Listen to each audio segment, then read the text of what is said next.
We all know that job hopping is supposed to be a bad thing, but you might actually be able to use it to your advantage.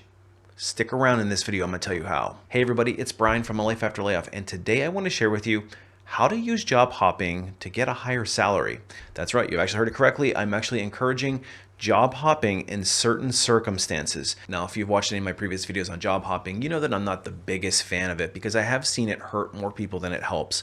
So this video is going to be a very carefully worded or very carefully crafted message to certain people who might be able to leverage job hopping to their advantage, but for most people, I do not recommend this strategy. If you want to know more details on why, I'll leave a link for the video somewhere up here. So in this video, I'm going to break down a strategy that you can apply to try to earn the most amount of money in the shortest amount of time. But before we get too far into it, if you're interested in learning how to take control and start to act like the CEO of your career, make sure you sign up for my free weekly newsletter. And in it, I share weekly actionable tips that you can apply to start regaining control and power in your career. So if you're interested in learning how to really take the reins, make sure you sign up for it, and keep in mind, it's absolutely free. First of all, let's define what job hopping is. Now, there's different definitions for different people. And as a corporate recruiter, how I would define job hopping is having multiple jobs or a string of consecutive jobs that are of short-term nature. And I would say anywhere from 6 months to a year and a half in duration. And generally these resumes will show multiple jobs and people moving through a salary band pretty quickly. And that's exactly why people do it. It's because you can move through a salary band much more quickly going from company to company than trying to power through it internally. The average wage increase or merit increase that you're likely to see inside of a company is probably 2 to 3%. Maybe a little bit higher in a high inflation year. And as a lot of us have found out, companies aren't even keeping pace with inflation with their yearly raises. So it's actually likely that you're earning less money this year than you did last year doing the same exact job. That kind of gets under your skin, doesn't it? So some people have resorted to job hopping because they can generally make a 10, 15, 20% increase going from company to company. Now, in the heyday of the advantageous job market in 2021, people could do this relatively easily and risk-free because there were so many jobs and so many employers fighting for these same employees. So you basically had your pick of the litter. Now the market has seemed to have shifted, and it seems like we're in a bit more of a difficult labor climate, but it doesn't mean that you can't still leverage job hopping to your advantage. But again, you just want to do it very carefully. Now it's important to point out that there's going to be a couple of circumstances where it's going to be most beneficial for you to consider job hopping as a viable strategy. The first one is that you're underpaid in the market. And if you do good salary research and you discover that you're working for a pay lagger, it's likely that you're never going to catch up to the market. And it's even more likely that the market is getting further and further away from you. So job hopping can catch you up in that salary band as quickly as possible. Another circumstance is if you're entry level or relatively entry level or early in your career. If you're somebody that's early in your career, it's likely a good strategy for you to consider job hopping in the first 5 years or so that you can get through salary bands more quickly and get up to the top end of the individual contributor range. And this also might be a good strategy for somebody that's been sitting in a job for a long period of time and has not really made any major changes. In other words, you've become stagnant. It's likely that you could move through the salary ranges more quickly as well because you're probably at the bottom end of that range. And a good litmus test for whether you should consider job hopping is if the job pays at least $10,000 more or it represents at least a 20% pay increase. If it's less than that, you might want to hold tight a little longer to find the right opportunity because you could end up weakening your resume, and we'll talk more about that later on in the video. The first thing that you really want to do when you're considering the strategy is you have to make sure that you clearly understand the wage range that you're in. You have to keep in mind there's different salary bands and different salary grades, and each job type, depending on the company, is only going to pay a certain amount inside of those job bands. The reason why job hopping is effective is usually when you're entry level, the job band is fairly narrow and you can get through that job band quickly. And the goal here is to move out of the entry level salary band and into the intermediate or individual contributor salary band as quickly as you can, because the salary bands open up significantly at that point in time.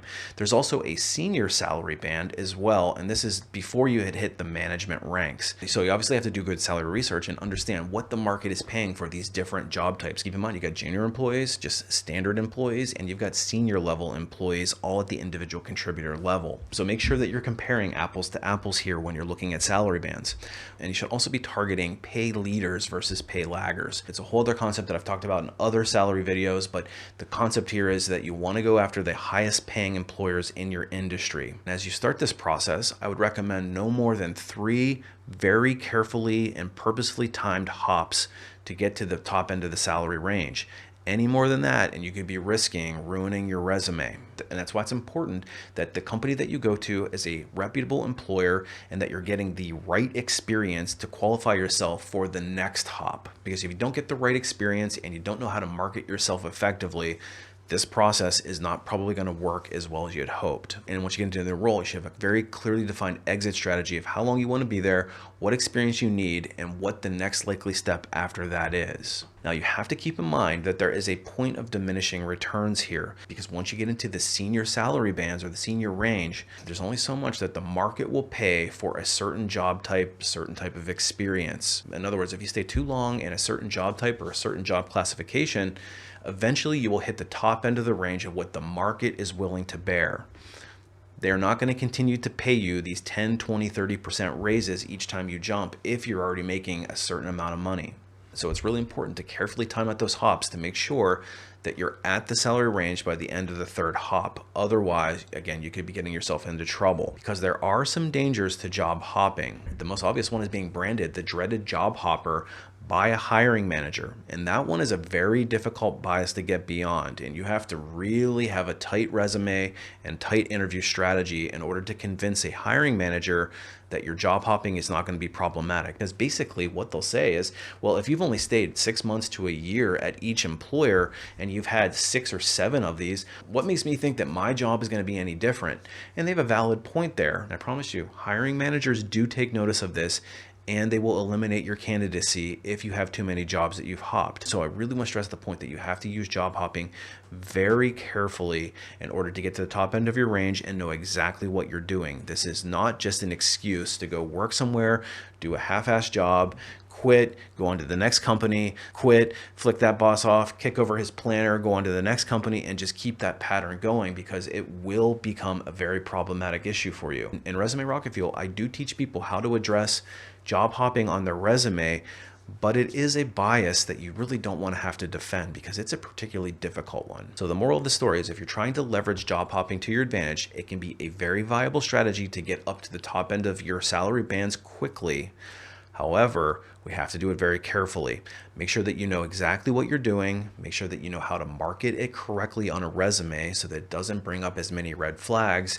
And make sure that you have an exit strategy in mind for each role and know when to call it quits. No pun intended. But if you need more help in your job search and you're feeling stagnant and you're not sure if job hopping is the right solution for you, I do actually offer a lot of different training courses that can help you prepare to approach the job search process with a lot of strength. I already talked about Resume Rocketfuel. It teaches you how to write a resume, solve for some of these common problems, and ultimately give you the best chance of getting that 1st round interview. But once you get that 1st round interview, it's up to you to market yourself effectively, to go through each round of those interview processes so you can ultimately get to the job offer so that you can get that 20% increase.